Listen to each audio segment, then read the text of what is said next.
I started work in the early 60s, and Tennessee had a deer stalking program already in place going, primarily from Clarksville Base within the Fort Campbell area. From that area, a lot of deer were stalked in Middle and West Tennessee, and then later on, we started taking deer from those areas and stalking other areas. So it was a progression. It moved pretty fast. The deer sometimes were faster than the stalkers were. I bet that was pretty exciting, trying to trap those deer and move them and know that you're making a huge impact. Well, we wasn't all that confident. Oh, really? Because a lot of the counties had dog problems. You know, they'd be wanting to dog the deer, and it didn't hold up under that kind of pressure. And we had to go back in and restock. And there was a lot of different types of law enforcement work that had to be done. I hear you. And the officers did a good job. And we talked to a lot of the judges, and they clamped down pretty hard on somebody poaching deer out there. Back then, we only put out 15 or 20 deer. It was critical. In fact, at that time, it could cost you your truck. Yeah. It's an amazing success story. You hear folks saying, well, we didn't see a deer when I was a kid, and now you just have to walk out your back door and you got in a subdivision grazing or driving down the interstate highways or whatever, you see a deer just about every day. Yeah, sometimes I wonder if we're too efficient. Some folks say back in the good old days, but I don't know. Right now, hunting and fishing is really good. Won't you take me back to Tennessee?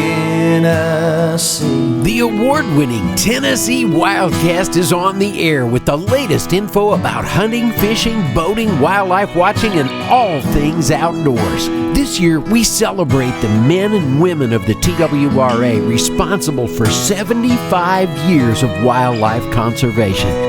Now make welcome your host, Jason Harmon. Hello, everybody, and welcome to this edition of Tennessee WildCast. I'm Jason Harmon. I'll be your host today, and I've got some special guests with us today, and it's another theme that's happening around here. It's a look back. We've got some special guests with us today. We're going to look back on the agency and the successes and some of the fun stories that's happened throughout the 75 years of the agency. Mr. Johnny Allred is helping me co-host today. Johnny, welcome in. Thank you for having me. Yeah, we're glad you're here.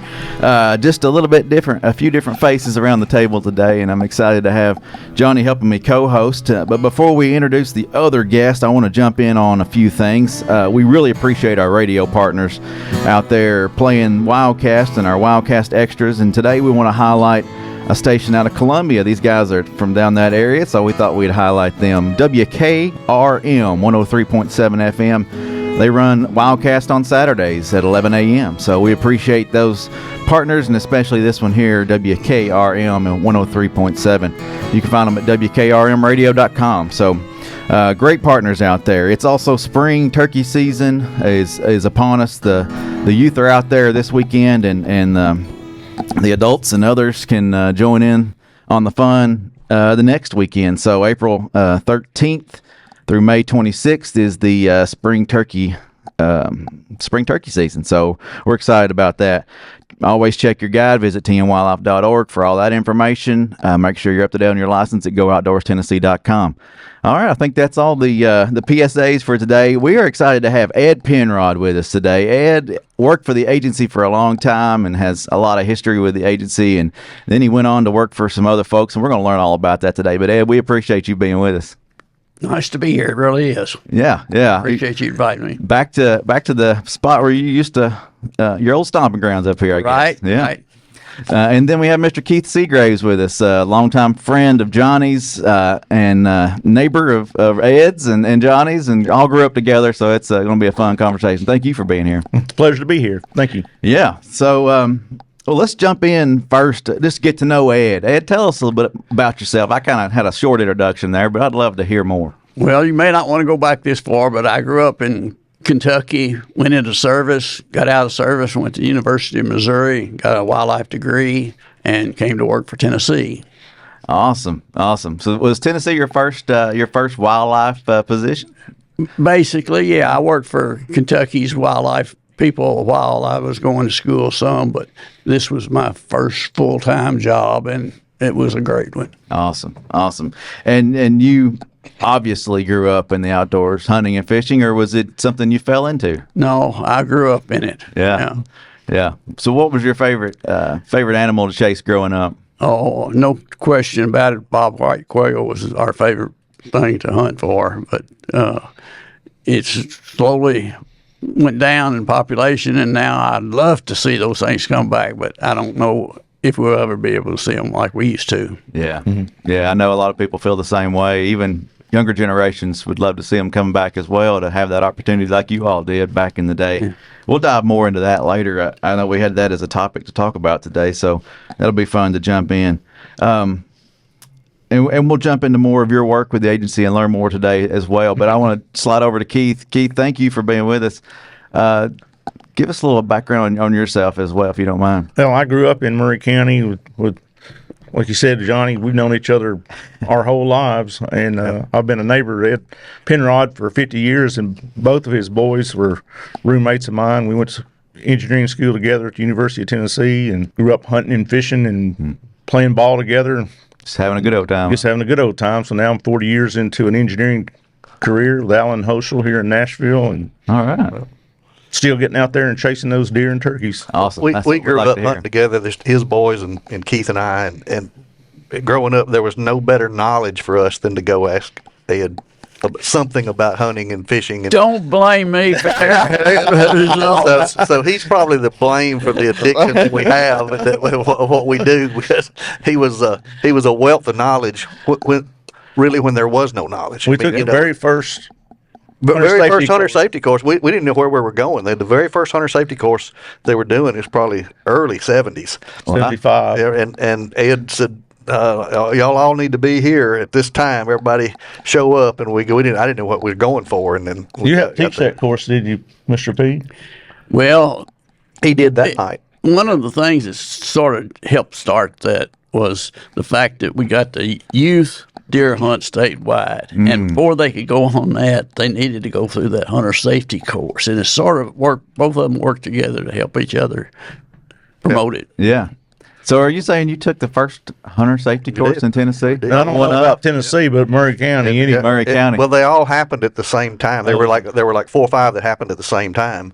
It was the first hunter safety course they did, and he was kind of the. It was a big part of that. Start that. Yep. Very cool. That's very cool. Well, Johnny, remind folks what you do for the foundation. Well, the foundation is a nonprofit set up to support Tennessee Wildlife Resources Agency, whether it's land acquisition or anything. We help speed that process up for anything that they do, and that's kind of what I do. I work for the foundation to help support the agency. Yeah. With any needs they have. And one of the big things that the one big fundraiser y'all do every year is coming up, and I think it's probably full now, but tell folks about that. The Governor's One Shot is a kind of a flagship fundraiser for us. It happens here in about a week, and it's a turkey hunt, and they were kind of all over the United States. You know, a lot of states had Governor's One Shot turkey hunts as fundraisers, and ours just happens to be the biggest. It's a really big event for turkey hunters, and if you want a guide on the turkey hunt, if you'd like to hunt in the turkey hunt sometime, you can contact me. Go on the website, you can find my email and contact me. We'll get you in there. Perfect. Yeah.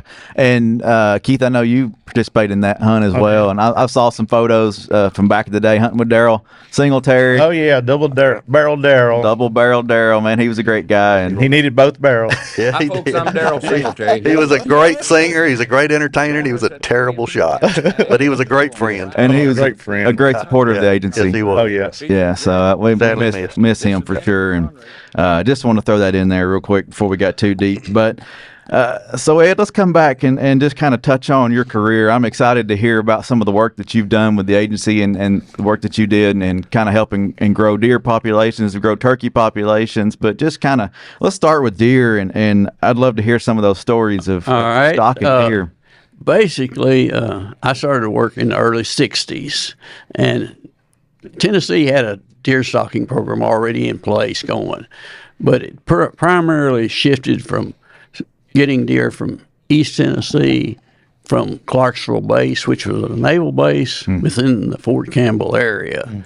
And from that area, a lot of deer were stalked in Middle and West Tennessee. And then later on, after some of those stalkings worked out down at AEDC, we started taking deer from those areas and stalking other areas. So it was a progression of just taking one step at a time, and it moved pretty fast. The deer sometimes were faster than the stalkers were.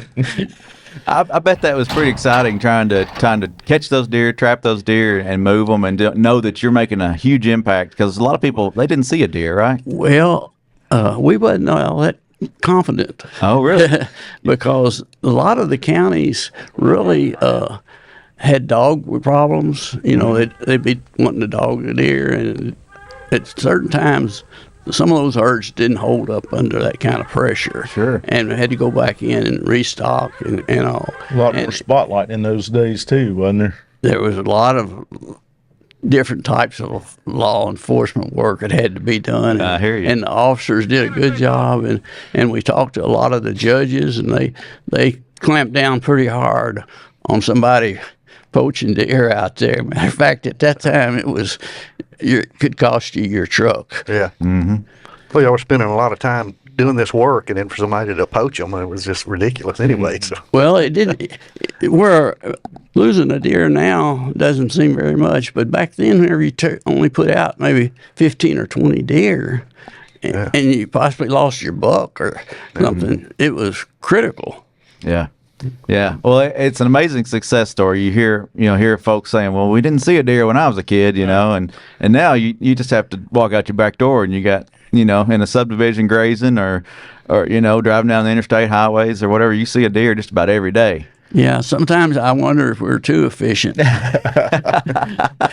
Well, I was thinking about this the other day. Some folks say it back in the good old days, but I don't know. Right now, hunting and fishing is really good, and except for the quail. Yeah. Quail. And since you mentioned that, our guys are putting boots on the ground with habitat and trying to put the perfect habitat out there for those quail and bring those back. And I know it's been a hard battle, and ever since you were here, Ed, it's been a battle from the beginning, right? Well, we really don't know what the problem.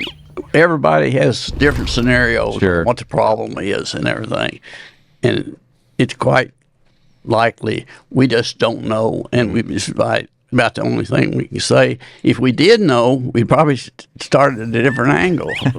But habitat is certainly one of the factors, but there's been all kinds of others. Predation and various other. Matter of fact, even hunting might have been questionable at one time, but I think most people realize that the regulations we had then, that was not a factor in the population going down. Yeah. Yeah. And, sportsmen are called sportsmen for a reason. I mean, they know when they're shooting too many. They know when they're hurting the population. They even with the liberal deer seasons we have now, folks don't kill 3 does a day in Middle Tennessee and stuff. We didn't shoot coveys down below 7 or 8 birds either. Our dads would talk to us about that before we left to go quail hunting. Says, you don't shoot the coveys down. Yeah. Yeah. Well, back on deer, Johnny was telling me a funny story about Murray County. Did y'all stalk deer in Murray County? No, but we were pretty close. I think they had one guy there that was a coon hunter, and he was had a lot of influence there and didn't. But the thing about it, I'm not too sure that even with the restoration effort, it accelerated deer coming back. But I think eventually the deer would have moved in. I mean, we didn't stock coyotes, and they've come in pretty good. Yeah. They're about it. And Armadillos. yeah. So I think that we maybe were a catalyst in getting the deer going a little bit faster, but sure, it would have probably come on. Well, and then the change in the number of hunters we have too. It you see a difference in how many deer or coyotes or whatever are coming out of the population because not as many hunters as we used to have. Nope. So, all right. Well, I'll speak on that a little bit. Go ahead. We need more parents like he was taking these kids hunting. Definitely. I mean, he was focused on getting us out there in the woods and being sure our families took us, and we need to get back to that. I mean, we had some property to hunt, public and private. Yep. Yeah. You had more.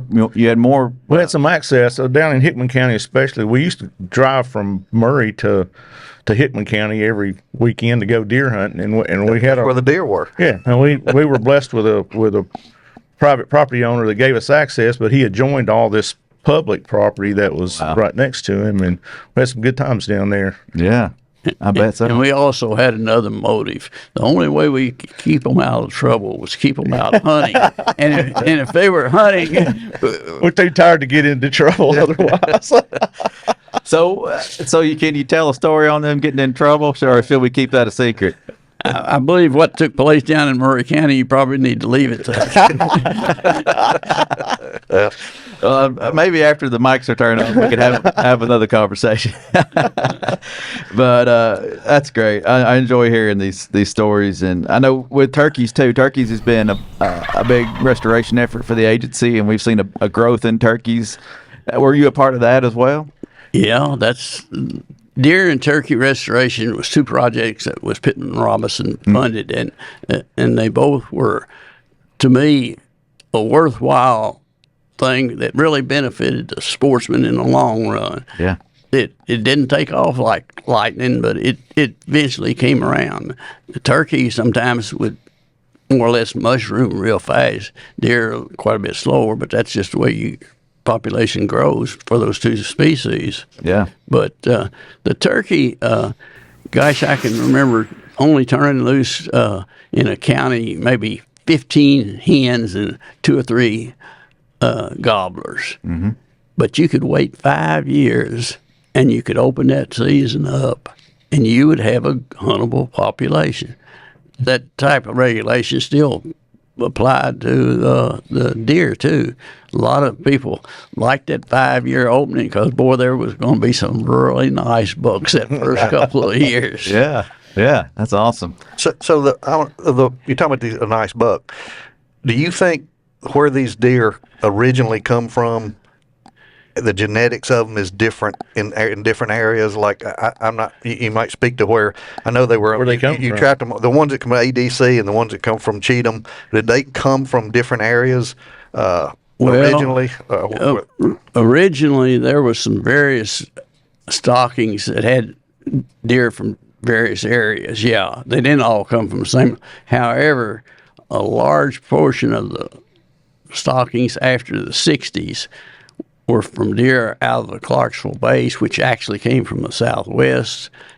And then those deer were put in areas, and sometimes we stocked from those cells. So actually that was still deer coming from a southwestern type deer. Okay.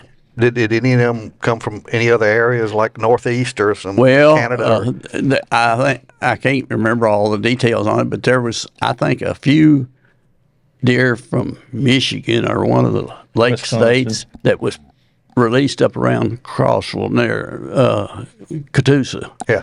But sometimes those populations were so small versus the large number of deer that the odds were really probably in favor of the local deer, ones that's already there doing the breeding. But, I mean, because we didn't start out with 2 deer from one area and make sure that species stayed without being interrupted by any other genes from other deer. I just wondered if that's where we're seeing different genetics, is because some of them come from Michigan area and some of them come from the southeast, and in the area near Crossville they got a different looking rack on them than they do. And certainly genetics are going to play a role in that, but the thing about it, like the deer from Clarksville base that went to AEDC, then deer from Clarksville base and AEDC went up on Carter Mountain, which y'all call something else now, but it's down there in Franklin County. Yeah. And some people, I think right now, even think that there's some difference in the genetics. Well, really, there may be, but it's happened in the few short years that they've been out because the sources were actually the same, and only 1 year apart from stocking AEDC to stocking Carter Mountain. It's the same. It's interesting that we were thinking that's where the genetics was different, but I guess it's kind of the one of the things that may affect people thinking the rut is different and all is elevation does have effect And Carter Mountain is quite a bit higher than down on AEDC. So that may there may be something to that. Later, We'll probably never know. But if you want to hear some good rumors, go to one of the check-in stations or campgrounds, and Everybody's got let the hunter. Everybody's got Facebook. An opinion. Yeah, Facebook. Everybody's got an opinion, and yours is wrong. That's the hunt camp these days. Facebook. Yeah. And you'll hear some good rumors. And, Right. I know one of the things that always struck me is we had quite a bit of pressure on the bucks whenever because if you wanted the deer herd to grow, you protected your does and harvest. It even came out then that we don't have enough bucks out there to even breed all the does. I mean, and that got being real common rumor that you heard. Well, the Southeastern Wildlife Disease Center at Georgia, it was just getting started pretty good. And they had a ovarian analysis workshop for some of us, and we had collected a large volume of I remember those days. reproductives. Collect the ovaries when you shot a doe in those days. And come to find out after evaluating this stuff, and a lot of good information comes out of the lab. Sometimes we think field stuff, but out of that, almost 100% of those does had been bred. Along with the fact that quite a few fawns were being bred, which nobody really we hadn't heard that part of the rumor. Yeah. And you can see it at AEDC because they had a boom in population down there. There's so many that they opened up. One of the first areas opened up doe seasons to try to cull population down. Yeah. And so really, you got to be careful of some of those rumors you hear, and if you can check it out in the lab and make sure that that is a fact. But Science is going to win. Yeah, you got to be careful on those rumors too. Throughout the years, there's been all kinds of rumors going around, So, and it's funny what you hear on social media and out there, people talking and things like that. You mentioned deer check and the check stations, but before we started the show, you said one of the best things that's ever happened was the online check-in. Oh, without a doubt. And I mean, no offense, but younger guy like me thinks that's great. Some of the older folks out there miss those check station days, but you're sitting here telling me at 88 that you think that's the greatest thing. Yeah, it's for several reasons. Not only for the benefit of the sportsman, I think it's a good tool to not have to haul deer any further than necessary. Yeah, and also get better hunter participation, because a lot of people are just looking for one more little hurdle that they have to jump to drop out of deer hunting. Or any hunting. So you don't want to put anything that might cause some hunters to say, "Well, I think that's going to be the straw that breaks the camel back." We've got enough obstacles to get over without having one more. So that's cool. I never thought about it that way. Yeah. That could even be a tool in the R3 side of things. It makes it easy for that hunter to check their game in. One of the things that we did growing up when we went hunting Mr. Pete's, we didn't wear bloody clothes into the convenience stores and restaurants and stuff. We changed clothes, washed up, and tried, not to hurt their image. Not to hurt the image. Yeah. Correct. Yeah. Wow. Yeah. Never thought about that either. Yep. Yeah.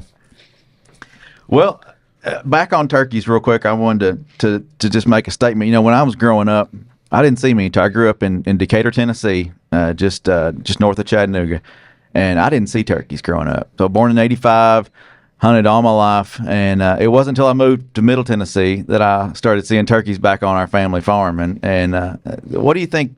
What took them so long to go east, do you think? Well, in some ways, it may have been a problem of if somebody saw a turkey in East Tennessee, he went home and got the gun if he could and hoped that bird was going to be still out there in that big field. But I think there's been a big change in sportsmen almost as much as there has been in the deer and turkey populations themselves. That's right. The people have changed a lot. Yeah. And I think it's for the better. They're not. I say they're for the better. It is to a degree. I would like to see a lot of deer hunters possibly look at trying to do what's best for the deer herd instead of how many points that deer got. And I think that might help get that relationship back down, because it's hard to get somebody to harvest a doe now, even though at one time we were preaching that. We did too good a job. Now we need to get them turned around where they don't look down on somebody having a doe. Well, they're kind of spoiled too, because we just couldn't hunt does, and we look I forward to the remember the opportunity. first doe hunt we had to go stand in line to get a doe permit, and I couldn't believe they're going to let us shoot does. I couldn't believe y'all were going. Ed was going, yeah, we need to drop these doe numbers down. And we were going to Fort Campbell and AEDC and Wildlife Management areas trying to get their doe permits before they opened them up countywide. Yeah. But education sometimes is good, but whenever you got to re-educate something, it's a lot harder. Yeah. Change the minds. Yeah. I know my boys are are a lot more spoiled than I. They'll say, go to the farm. I can go and get a doe any day. They're not as excited about participating in an antlerless hunt. Now, one boy, he is. You have to tell him when to stop shooting them.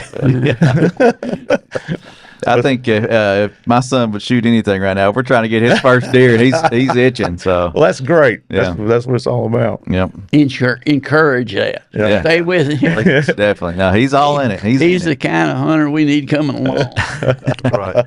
The old saying, if it's brown, it's down. That's right. Well, before we run out of time, we got a few more minutes here. Fishing. Did you grow up doing a lot of fishing, Mr. Ed? And what was fishing like growing up? Well, mainly we caught them to eat. Yeah. There wasn't any such thing as Catch and release. throwback. If we caught them, boy, that was going in the pan. Yeah. And it's changed a whole lot, but still, I like a good fish fry.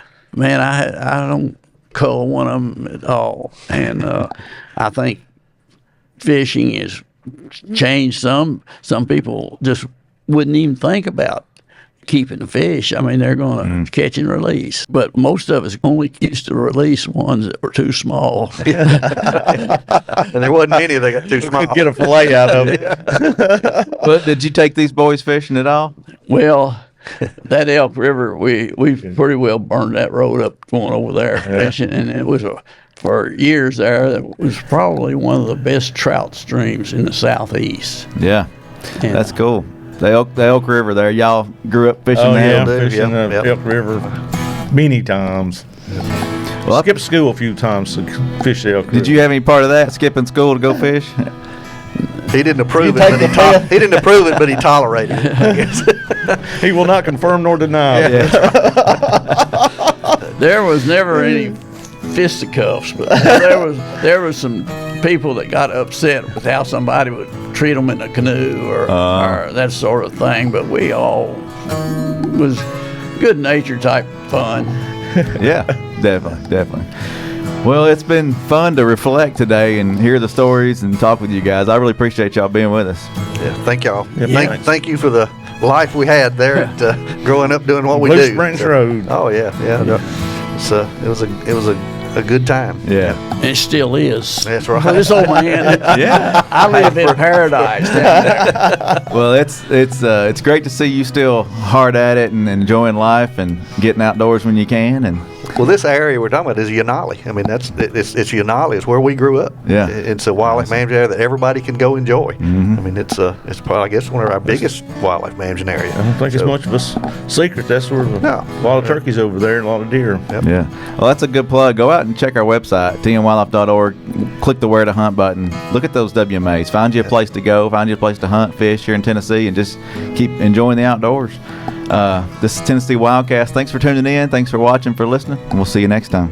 Stay connected with TWRA by visiting our website at tnwildlife.org and follow us on Facebook, X, and Instagram. Join us as we celebrate 75 years of conservation in our great state. You can invest in Tennessee's wildlife future by purchasing a license at GoOutdoorsTennessee.com. That's GoOutdoorsTennessee.com.